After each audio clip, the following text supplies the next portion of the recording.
বহুদিনের অপেক্ষার অবসান ঘটিয়ে অবশেষে নতুন মন্দিরের গ্র্যান্ড ওপেনিং হলো মার্চের 2 তারিখ 2024।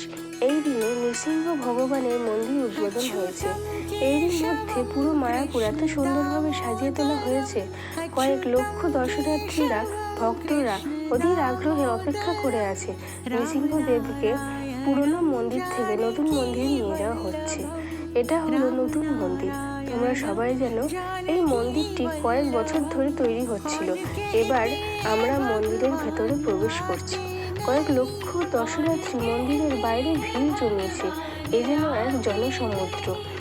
সবার শেষে আসছে আমাদের ভগবান নৃসিংহদেব। তারপর আমরা ভেতরে এসে দেখি ভগবানকে স্বাগত জানানোর জন্য বিভিন্ন রকম বাদ্যযন্ত্র বাজানো হচ্ছে এবং তার দুই পাশে রয়েছে তার দ্বাররক্ষী জয় এবং বিজয়। বন্ধুরা, দেখতেই পাচ্ছ হাজার হাজার ভক্ত দর্শনার্থীরা উপস্থিত হয়েছে। আজকে যারা ইস্কনে এসেছে তাদের জীবনটা সত্যি সার্থক হয়েছে এই অপরূপ দৃশ্য দেখে।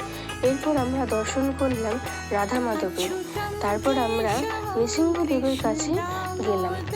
এবার তোমরাও নৃসিংহদেবকে দর্শন করো এবং সবাই নিজের প্রার্থনা করো যাতে সবাই ভালো থাকে এবং সুস্থ থাকে। আজকের ভিডিওটা এই অবধি। ভালো লাগলে লাইক, কমেন্ট, শেয়ার এবং সাবস্ক্রাইব অবশ্যই করো। দেখা হচ্ছে পরের ভিডিওতে।